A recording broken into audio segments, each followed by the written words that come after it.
tentar mesmo, porque o componente do AM não trabalha em conjunto com o Bootstrap. Então, essa foi uma necessidade de eu desenvolver um componente de carrossel, né? Agora vamos supor que eu quero trabalhar aqui e definir uma seção, né? Eu quero colocar um cabeçalho para minha página. Tá vendo? Sem título. Esse foi um componente que eu coloquei.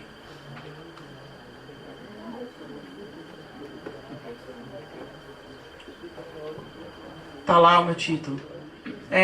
Construção de componentes requer também construção. Isso aqui a gente chama de asset vertical, mas às vezes a gente quer criar assets que são horizontais, que vão dar suporte ao que a gente está desenvolvendo. Então, por exemplo, um horizontal que eu criei aqui, por conta do Bootstrap, foi o Columns. Inseri um cara aqui. Por padrão, ele vai inserir com 3 colunas, né? Mas se eu quisesse editar essas colunas... Aqui. Eu posso definir o número de colunas que eu quero. Esse foi um componente que eu desenvolvi também, né?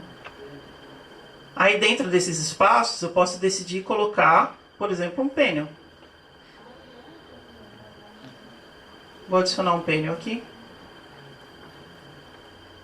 Vou dar um new aqui para ter uma outra usabilidade. Vou colocar um outro panel aqui.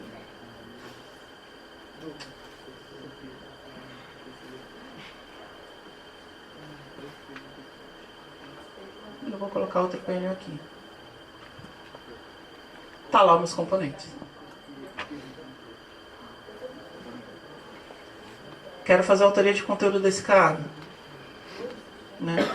Quero adicionar um ícone. Que ícone eu quero colocar? Um newspaper. Um texto. Outro texto.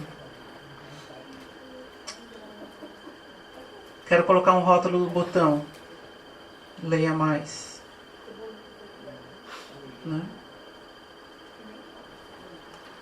Tá lá. Certo? Então tudo isso são comportamentos que você implementa. E como que você faz isso?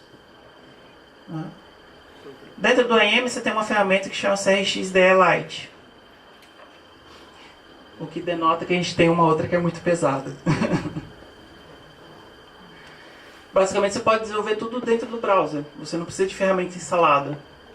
Né? Particularmente eu uso algumas outras ferramentas em paralelo para poder desenvolver, como o Bractis, que é da própria Adobe também, que é uma ferramenta para lidar com HTML, CSS, JavaScript.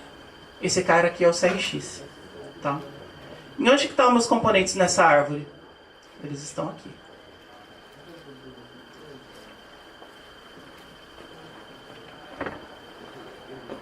Árvore de componentes.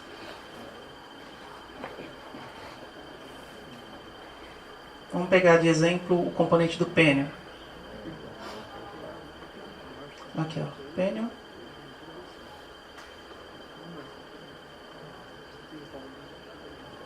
Código JSP dele. Não está em branco porque está funcionando. Está aqui o código JSP dele, por exemplo, né?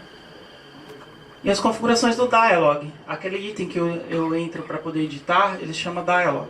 Tá? Então eu crio toda uma árvore de nós para poder definir quais são os atributos de autoria que o meu usuário tem acesso. Essa aqui é a minha aba geral. Aqui estão os meus campos de tela, né?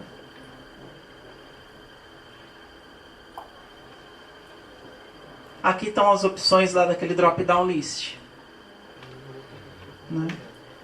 E eu crio lá as propriedades que definem os valores de cada um deles, aqui na parte de baixo. Tá? Vocês se recordam quando eu falei da questão do metadados?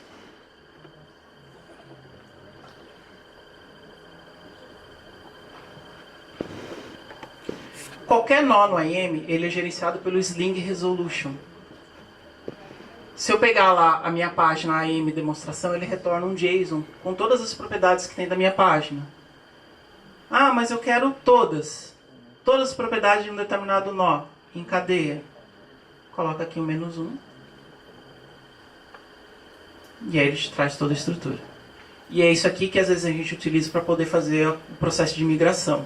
A gente pega essas informações, faz as conversões e leva para a nova ferramenta, se caso for necessário. Tá?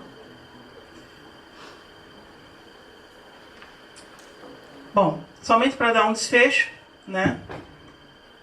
A gente viu um pouquinho sobre digital marketing, né? A gente entendeu um pouco da motivação de se publicar conteúdos.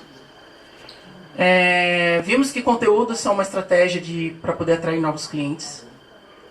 Vimos uma definição sobre o que é um web CMS, qual é o mindset que a gente tem que ter de desenvolvimento, quais são os cuidados que a gente tem que ter. Aprendemos suas principais características, dado o ponto de vista do Gartner, né? Vimos quais as tecnologias que estão envolvidas em toda essa pilha de tecnologia, né, de todos esses produtos. E vimos um pouquinho, uma demo, né, mesmo que curta, de como é o processo de construção, pelo menos de uma ferramenta que constrói tudo a partir do zero, né? O Drupal e, por exemplo, o WordPress, ele já tem uma abordagem um pouco diferente, né? E por isso que eu falo que quando a gente está selecionando um produto, é bom a gente olhar direito para ele, ver se a forma que ele desenvolve, se atende, se não atende, né? Isso é muito importante, tá? Bom, aqui estão meus contatos. Muito obrigado aí pela atenção de vocês. E fico à disposição. Quando quiser tirar dúvida, trocar ideias sobre o assunto, estou disponível, tá bom?